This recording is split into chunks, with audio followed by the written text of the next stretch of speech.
So Home Alone is one of those movies that pretty much everyone's seen since it's among the most popular Christmas films ever made. And naturally, people decided to take advantage of that popularity and make some video games. Now, there's actually been a fair few Home Alone games, however the one I'll be looking at today is the horrendous PS2 European exclusive released in 2006. And if you're wondering why someone released a Home Alone game 16 years after the original film, well, here's why. That's right, it's a Blast Entertainment game, a company who specialise in getting the rights to largely or completely dead franchises and turning them into appalling shovelware that no one wanted. So yeah, it really isn't surprising that Home Alone would end up in the Blast Entertainment firing line, along with the likes of Wacky Races, Beverly Hills Cop, Babe and Lassie. Anyway, without further ado, let's find out how bad this game really is.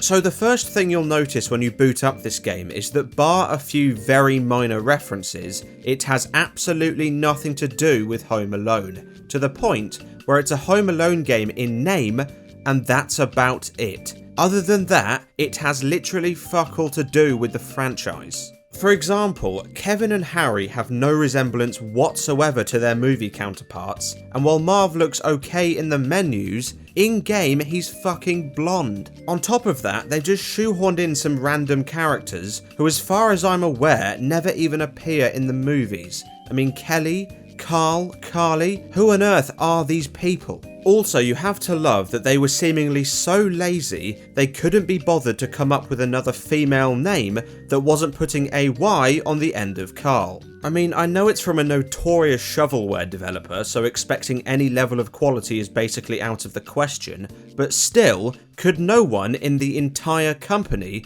come up with another female name that wasn't one letter away from the male version? Anyway, the way this game works is extremely simple. As expected, there's a bunch of robbers who look nothing like Marv or Harry in the Not McAllister house, and it's your job to lock all the doors and windows before taking them out with traps. These range from irons, flour, spiders, oil, springs, and firecrackers. Oh, and before you ask, yes, those are the traps Kevin uses in the first film. They're literally the only thing other than the title that has any connection to the movies. Now, if that all sounded painfully dull, that's because it is. And yes, I understand this is a game meant for young children, however, considering the gameplay is unintentionally designed to make you fucking miserable, I guarantee you that 99% of people, regardless of age, would just give up within the first 20 minutes. Firstly, for a game that's almost exclusively about locking windows, it's unreasonably confusing. For instance, you can't just walk up to something and lock it.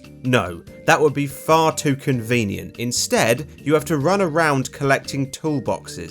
Now, why you need an entire toolbox worth of stuff to close one window, I have no idea. All I do know is that this mechanic exists exclusively to make you utterly miserable the entire time. See, you can only carry 2 toolboxes at once, meaning you're constantly going to the other side of the map to get more, and while this on its own is a perfectly valid feature, the game not telling you what you've already locked definitely isn't. Granted, it's not so much of an issue with Windows because they have an obvious open and shut position, but why on earth they didn't give doors the same treatment is beyond me, because you literally cannot tell the difference unless you're right next to them. And in a game where you're either running around getting more toolboxes or being chased by robbers, it becomes exceptionally easy to lose your bearings, especially since some of the missions have like 15 fucking doors to keep track of. And that's not even including they hide one door behind a secret entrance without telling you they're even a thing. Like, as far as I'm aware, this is the only one in the entire game.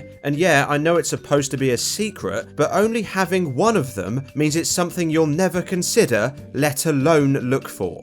Although the biggest issue with the gameplay is being caught by the robbers, because it's not some petty inconvenience, no. Avoiding these guys will consume your every thought, making it even easier to lose track of your progress. See, you might have noticed the life counter in the corner, and naturally, you'd assume that's 3 lives per level, 10 levels in total, so 30 lives. Well, kind of, but not really, because in a stroke of quite frankly genius game design, they've decided that this is going to play out exactly like an arcade game, which means failure at any point means starting the whole game all over again. And honestly, I have no idea why they did this. I mean, yeah, it makes sense for older games since they were either limited by technology or based off arcade games, but here it makes no sense whatsoever. Granted, the game isn't super hard, but it's difficult enough to the point where most players won't be able to beat it without failing 3 or 4 times. And when it's excruciatingly dull, and failure means restarting the whole thing,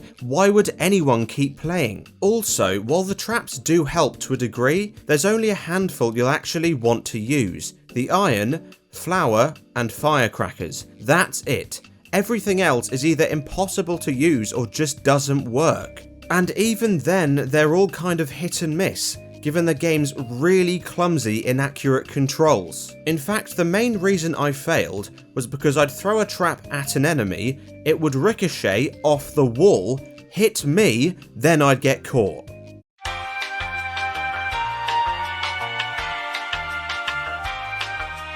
So that was Home Alone for the PS2, a game that quite frankly doesn't deserve to be called Home Alone, since it has almost nothing to do with it.